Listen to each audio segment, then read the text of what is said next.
What up, my guys? Welcome to another show. Football Talk with Jay and the Shark, man. Couldn't wait. Obviously, NFL is here. College football has already started, man. We ready to get off into it. My guy, Shark, man. What's up? You the football king. I'm just hosting today, man. What's up, bro? Everything cool with you?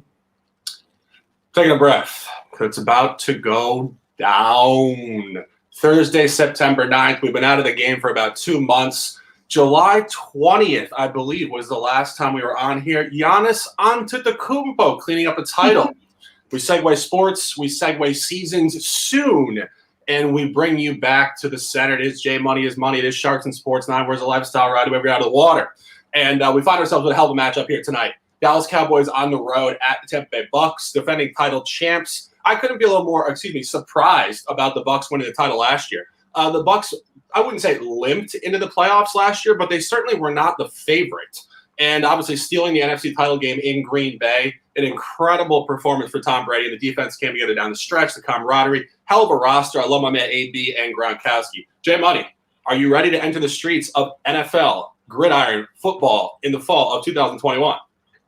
I'm ready, man. I'm ready. It's not really my thing, but hey, I love football. I love watching football. So, and there's obviously, money to be made. So let's get to it, man. Obviously, we got this game tonight, Thursday night football. The champs coming in, and you got the Cowboys. They finally got their quarterback back, Prescott. You know what I'm saying? Even with a shoulder sprain now, but this line originally opened up at 6.5. It's touching 9 now for the Bucks here at the house. Total 51.5, 52 sharp. What we liking in this? My guy, tough game, I must say. Yeah, definitely a tough game. Obviously, the opener in any sport is tough. We are data deficient. The NFL is a little bit easier to prognosticate without information because in the NFL, you never have a ton of information. Obviously, 16 games now this season, 17. I believe the finale is January 9th, 2022. Another campaign we will have to dominate in the NBA. But when you really come in here, you have to look at last year, and you have to just look at a couple different data points. The first thing here would be the narrative point. Dallas did lose Dak Prescott after week 5 last year and really went down the stretch with Andy Dalton, little Ben DiNucci, shout out to James Madison and beautiful women, and really a lackluster, chaotic roster of nothing. Mike McCarthy wasn't really showing signs of reinventing the squad in any particularly great way before Dak got hurt. They couldn't defend worth anything.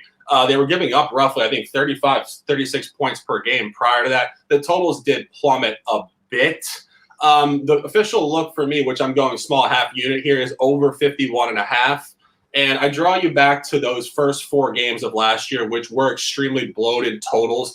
Outside of actually week 1, but that was more so on the opponent. They were at the LA Rams in an empty stadium in LA against a great Aaron Donald-led defense. And the other games, Falcons 40-39, a specific corollary week 3 at Seattle, 38-31 against Russell Wilson and the boys, which I could see this game getting to that point tonight. Maybe not 69 points, but definitely a higher total. And you go to the other side of the aisle here and you look at what the Bucs did early season last year. They were not particularly good defending anybody. And I don't think necessarily you're going to see as much juice with the Bucs as you might expect. I think people are a little bit in the recency bias camp here. One stat I did see, defending champs hosting this particular game on Thursday night, the opener, dating back historically, are 14-2-1 on the straight-up environment. But again, I think this could be a tighter game. And I think, Jay, we were just talking, I'll throw it back to you, that Dallas could be a bit of a scrappy take here at +9. Yeah, and so I'm glad you said that with them being 14-2-1. Obviously, there's a bunch of room here for a backdoor cover for the Cowboys to I'm a big thing with football, especially on a heavy public of a favor. It's obviously they're going to be in teaser options. All this is the Bucs should likely win, but it's are they going to win by double digits, right? I mean, they could easily coast in this and win by 3, 4, 7 points. It's very possible. We know that the Cowboys have a lot to prove. I'm not a big fan of their coach. They do have their quarterback now. They will, do have a damn good defensive line. I like the guy Parsons, number 11, that they drafted, if I'm not mistaken, is his last name. Guy's a baller. I mean, he's likely one of their best defenders already. I mean, obviously you can't look too much from the preseason, but I mean, when the guy was out there, their defense was a lot better. He's a total ball hawk. I do think he'll be a difference maker for the defense. Their secondary isn't as strong, which is tough going up against Brady. Brady's 44 now. I mean, I'm not going to say it's like when – obviously, he'll have to decline at some point. I'm not sure what the guy's drinking over there. We can't forget, he's coming off-season surgery as well. So it'll be interesting to see which we know Dak Prescott with the leg, with the ankle, now a shoulder sprain as well. So it's going to be a tough game. But I just can't wait to see how the Cowboys come out, how they're going to look. We know Ezekiel Elliott with all the fumbles last year. I think these guys have a lot to prove, man. And on what better stage here on Thursday night? I was just talking with my guy before the show. Obviously, he has a stat 14-2-1 straight up. It's just me. Something I like to do is kind of fade the Super Bowl champions or the finals champions, if you will, whatever. Obviously, the angle's a lot better in the NBA. You seeing the team get their rings, you're watching the ceremony. You're super jealous, and you want to go out there and let the other team know, like, here, we're here too. And it's all sometimes a little bit of a letdown spot for the team that just won the year before. Obviously, some players not working as hard in the offseason, too busy partying. They're happy. They're content. They got the Super Bowl. So they do want to come out and prove something, that it wasn't a fluke. But I just think that possibly, I'm not taking the Cowboys, but with my angles would have to lean towards the Cowboys. Definitely going contrarian, Shark, here. It would be leaning towards the Cowboys plus the points here, but I definitely do see plenty of points scored. Every sharp guy that I follow is on the over here, Shark. So I definitely may have to follow you for that one. Yeah. And points, man. Yeah, a couple other points that I always look at. And again, in football, you have to go back year after year through the matchups. Of course, Dallas and Tampa Bay are not in the same division, so they only play each other once every 4 years. But a total between these two franchises has not gone over 51 points since 2009. In the Dak Prescott era, you do have two unders, 27-20 and 26-20. And I see people in the chat saying 27-20. I oftentimes suspect guys look back and think that's going to mirror itself directly again. I think you might see a different game flow here. And I also look back at what the Bucs did early season last year at home. They were very emotionally oriented in their focus. They did lose the opener last year at Drew Brees, who is now obviously retired, in the Dome in New Orleans without fans. And then they came back in week 2 against Carolina, a divisional opponent, and blew the doors off of Carolina in the first half and did hang on to cover at a minus 12.5 by 14 points. Very sharp figure there. But in other environments, off of road wins, they came out poorly at home and really laid down. They weren't particularly good last year, ATS at home in these environments. I give you the LA Rams, and there's one other game off the top of my head that I'm missing out on. However, when you really center on this, you ask yourself, where's the emotional group coming in here? They're off of a break. They're off of a Super Bowl title. Does it get any more high than that in the sport? No. And you just look at what Dallas did again early season last year. They lost by 3 points to the Rams. They lost by 7 points to Seattle. Both of those are hostile environments. Of course, yes, no fans, but still traveling hotels, West Coast, not in your element. It's the same environment for me in terms of the early season travel. I think Dallas is going to keep this close if I really had to make a guess. I'm not putting anything on this, but the over is my only official player. Exactly. I like it, man. I can't say, man, the Cowboys defense, as far as their secondary, I really do worry about them, in my opinion. So just be interested to see how they look. Obviously, Tom Brady has a lot of weapons over there. This is a very deep NFL squad over there. So it's going to be a tough game, man. What do you think about this? What do you think about the dynamic of them just trying to, obviously being a little cautious with Tom Brady and both Dak Prescott coming off of huge injuries in the offseason? Do you think they kind of go a little bit more to the run game in this one just to try to ease the guys into some action? I think it's hard to figure out because, I mean, obviously Dallas just went 0-4 in the preseason and barely played their starters in any game. The preseason in NFL, and I'm sure all the guys in the chat know this, is really not indicative of what's going to happen in the regular season at all. It really is not. It's a glorified tryout most of the time. You know, you come into camp with 80-plus guys on the roster. You cut down to 53. That's more so like the official practices to see how they function in more of a professional environment, a full stadium of fans against an opponent, whatever. And Tom Brady early season, historically going back to New England, was not particularly good in September either.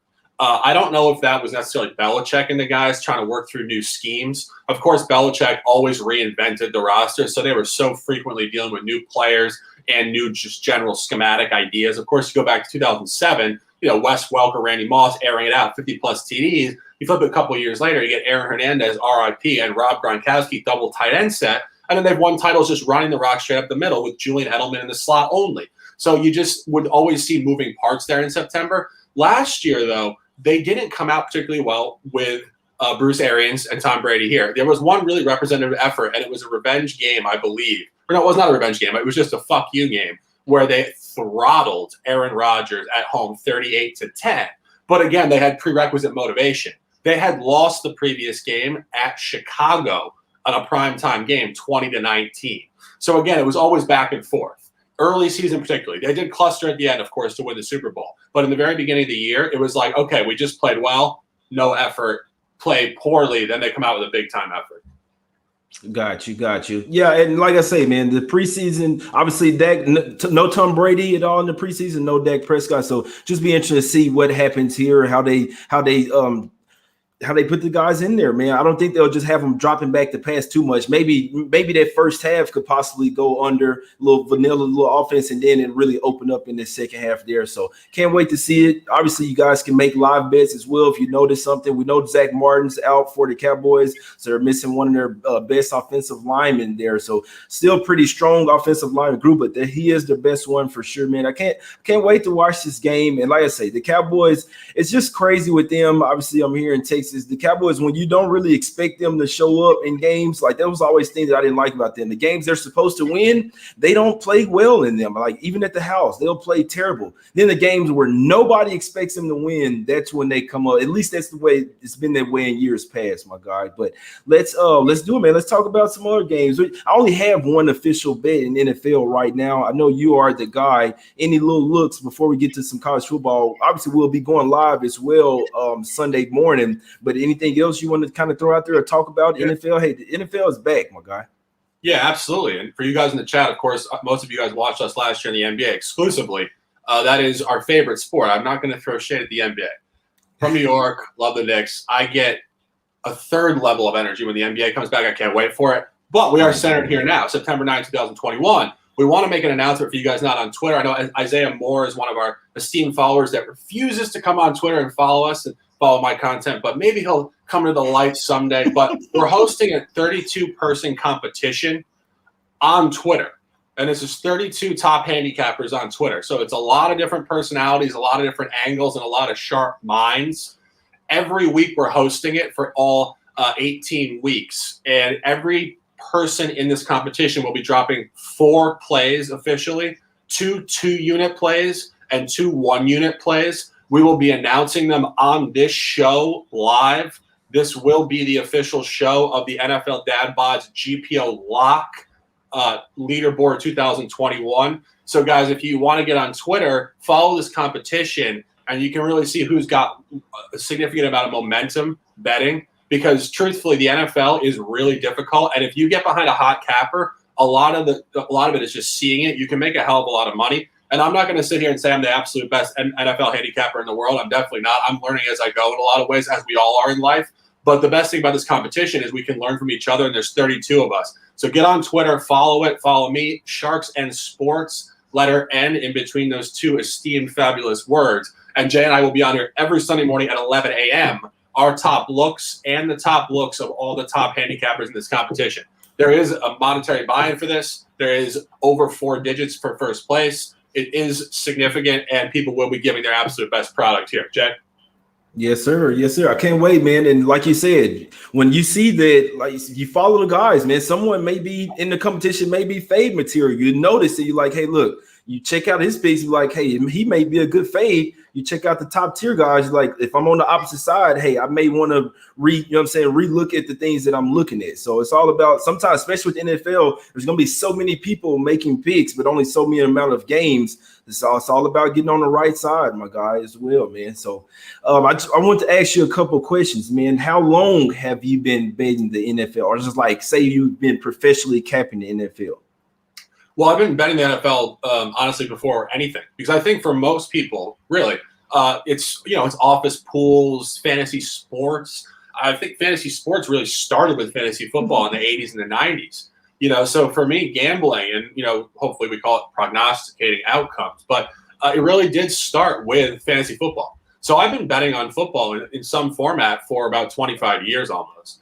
And but in a professional manner, I've only been doing it about 3 or 4 years. And truthfully, it's a lot different because the really key point here is you just have such a lack of games to cap. you don't really see ebbs and flows as much as you do in other sports. Of course, NBA 82, MLB 162, huge sample size where you can really see on a graph these teams going up and down, up and down. But in the NFL, it's every week, every given Sunday, and you really have to hone into the matchup. And that's why I talk about the psychological element with the Bucs. If the Bucs just got their ass beat last week by some team, I'd expect a huge effort here tonight, but they didn't. So there's your psychological element, all you need to know. But it's a project, and it's interesting, and it's difficult, but it is difficult. I will drop this stat. I'm not sure how official it is, but I read a couple years ago that Vegas sportsbooks made 70% of their entire yearly profit on regular season NFL Sundays alone.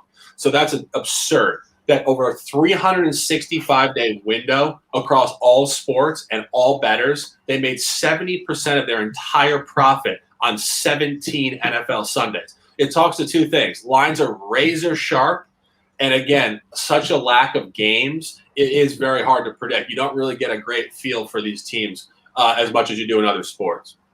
Do you bet props, or are you in a fantasy football league? I've been in fantasy football numerous times, not so much now. Obviously, doing what we do, content picks across 4 different sports. I just don't have time for fantasy sports. I really don't. It's a different project. It's daily fantasy oriented. Shout out to DFS Bachelor, my man Kyle. But it's a different project. If you're going to do that, you have to do that. And it becomes hard to cap team sports and all the different, deep angles that we do look at on a daily basis. Exactly, man. Any early looks that obviously we don't want to talk about. We're not going to go down every NFL game right now, but any early looks or something that you might that you see that possibly move. Like I said, I only have one NFL bet. I'll go ahead and give that out. But anything, my guy knows a guy in the chat there. Definitely got to check out his YouTube channel, man. Frenzy Sports. That's my guy right there. We'll have him on as well. We're definitely going to have him on. But anything you want to talk about here? Before Sunday, my guy? I don't want to give it away, but I will give you guys what is probably going to be my top look. Cleveland Browns. Revenge game out of the playoffs, 22-17 loss in KC. Came out flat, tried to backdoor, did cover. Line is scaling against. Kansas City did lay 8 points in that matchup. They come right back in the revenge game. We always say this. You lay 8 at your home stadium, you come right back, and it comes down against you by 2 points. They're telling you to be a tighter game. And I think what you looked at last year, Baker Mayfield and the boys really caught wind late season, particularly on the road. Big win at the Steelers, big win at the Titans outside of the division. I think that's a really good corollary outside of the division. I think that Cleveland could come in here and win the game on Sunday. There will be 3 other picks, and again, 32 other cappers. We're going to segregate it for you and give you guys the best picks on Sunday. Be sure to tune in at 11. Jake?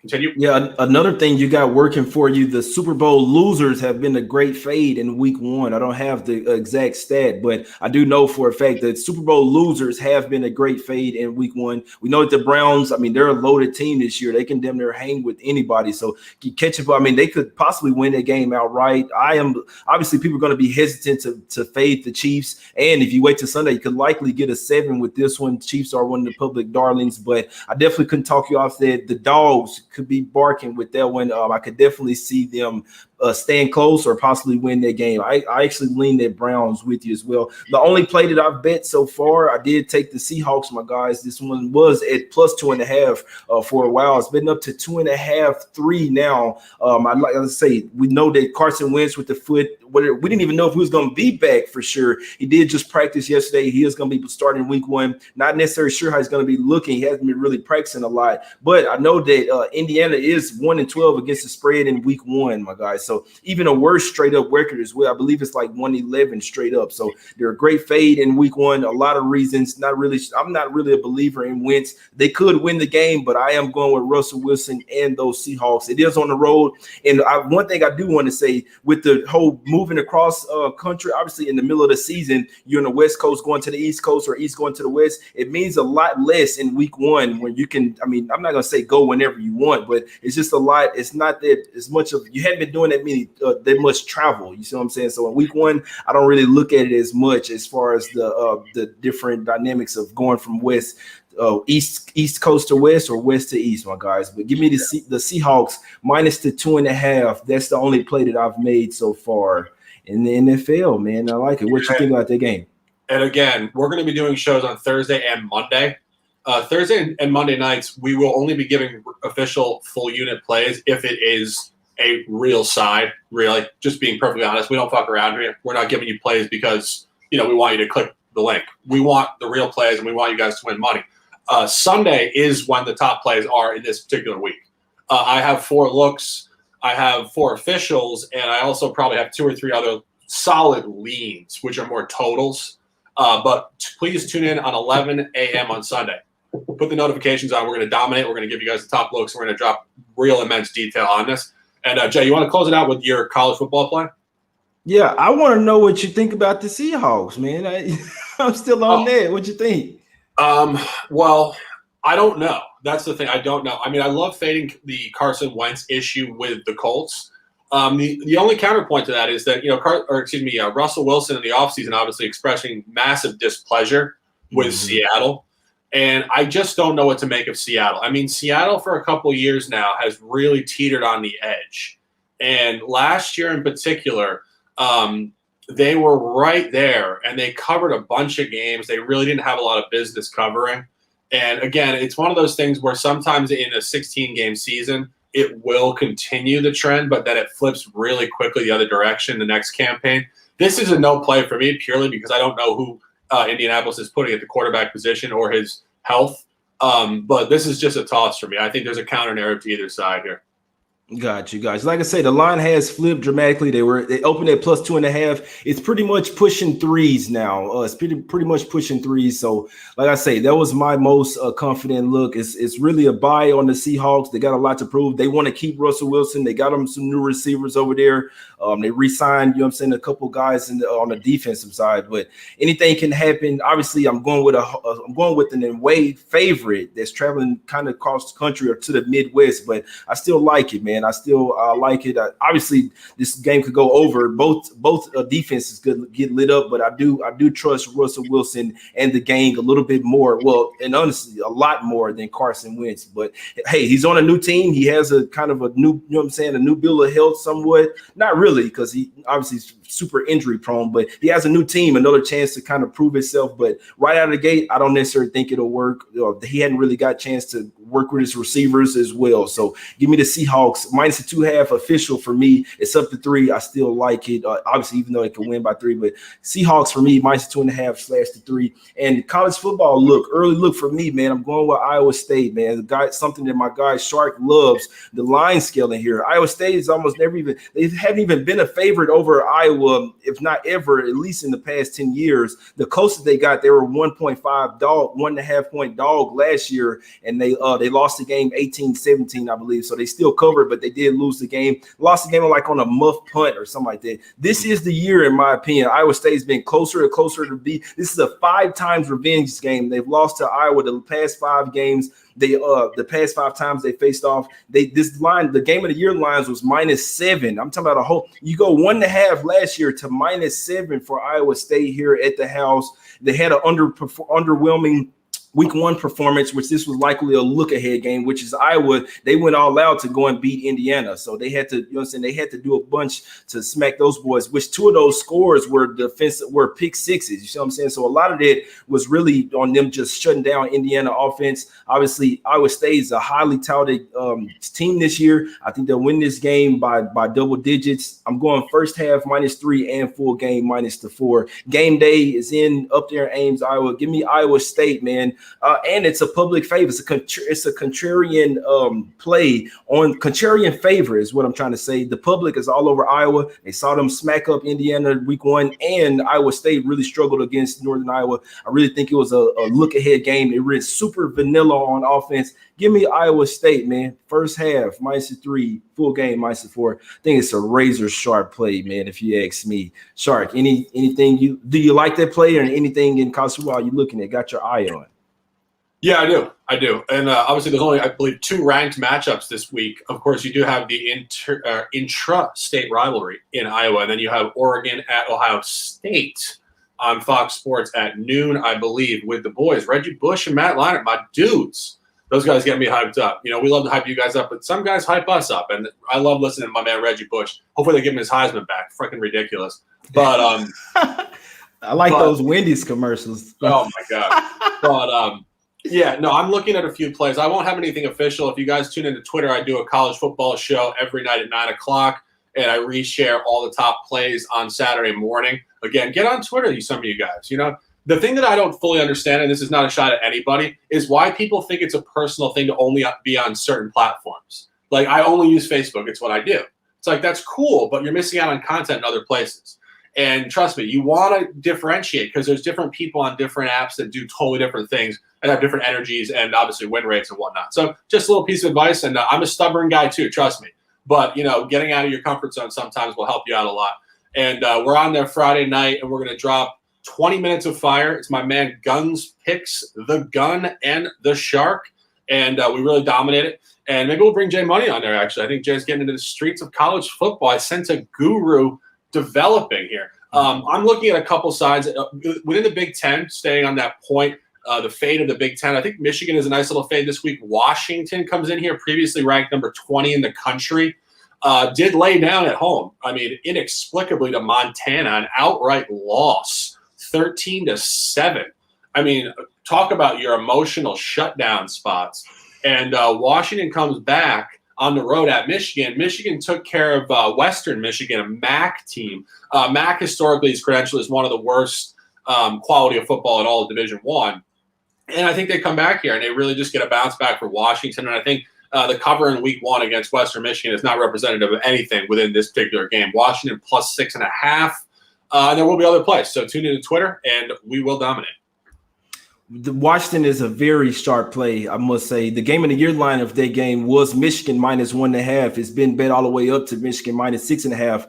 That if guys that look for huge overreactions, this is kind of one of those games, a huge overreaction. Obviously, Washington were previously ranked number 20. Obviously, they're not there anymore after losing to Montana. Could have been a look-ahead game. They did go super vanilla there, obviously trying to run the ball a lot, lean on their defense. Obviously, we know John Harbaugh with Michigan the past few years, they've been very underperforming squad. Obviously, every year it almost looks like, hey, they're supposed to be good this year. I mean, I must say I'm a little bit impressed because even people were taking Western Michigan. A lot of people were taking Western Michigan plus 17 and thought there was a lot. Michigan smacks them up. So it's a crazy game, but I must say it's definitely Washington or nothing. And I'll give some inside info. There's some guys that are literally giving out Washington as like their best bet of the college football Saturday. So Washington plus 6.5 is a very razor sharp play. Me personally, I just want to kind of wait till it get to 7 because I know that it could possibly get there. But Washington's supposed to keep this game close. Yeah, and before we go too far down the line here, I think probably capped around 30 minutes. But I think a really nice narrative dynamic that people should be picking up on this week are the big teams that lost in week 1. I give you UNC. They were really poor. I missed that. I had UNC. But that was actually me overthinking it. I knew that Vatek was a sick contrarian play. I just thought the public was going to cluster in week 1. So that's me overthinking. But, of course, I knew Vatek at home. I mean, give me a break. But anyway, I think UNC comes back here, laying a big figure, I believe, to a smaller market team. Similar thing with a couple other teams that lost in week 1. University of Miami laying to Appalachian State. Yeah. There's one or two others, but I think those are, again, it's overreaction week 1. People do look at week 1 and say, oh, my God, this team's terrible, or, oh, my God, this team's amazing. And then quickly it comes the other direction in week 2. Exactly. That's my guy, Shark in Sports. I'm gonna go live again, probably just to talk college football up here because I really do have a lot to say. I don't want to hold my guy up here. So either tomorrow some or maybe early Saturday morning, I'll do another video. I'm kind of really into college football, to be honest with you. I got maybe 20 leans written down. Obviously, I'm not gonna bet every single game, but I'm gonna go live just to let you guys know where I'm looking. Definitely will go live as well, just to show you guys what the sharp money is on. And when I do this, I'll be posting on Twitter as well, just to let you guys know where the professional money is, my guys. So I appreciate everybody for watching, man. Hit the like button, subscribe. Like I said, we just trying to cash, man. So it's against the bookies. Free picks pretty much every day. Whatever I'm on, I'll tweet it out. I'll come on here and do some shows and let you guys know where their heavy money is, my guys, man. That's my guy at Shark in Sports. If you don't have a Twitter, go and create a Twitter because that's where my guy's solely channel is. If you just feel like going live for 2 minutes, he's going live on this Twitter account, man. So definitely go follow my guy at Shark in Sports. I got the notifications on. Go and create you a Twitter, Isaiah Moore. You won't be missing out, man. Go and follow me as well at J Money is Money. I will be starting back to post the plays, my guys. I post awesome last week. I'll keep doing it. Let's keep it going. Just trying to win for everybody, for myself, and for you guys as well, man. So my guy at Sharky Sports, I'm your host, Jay Money. We out, man.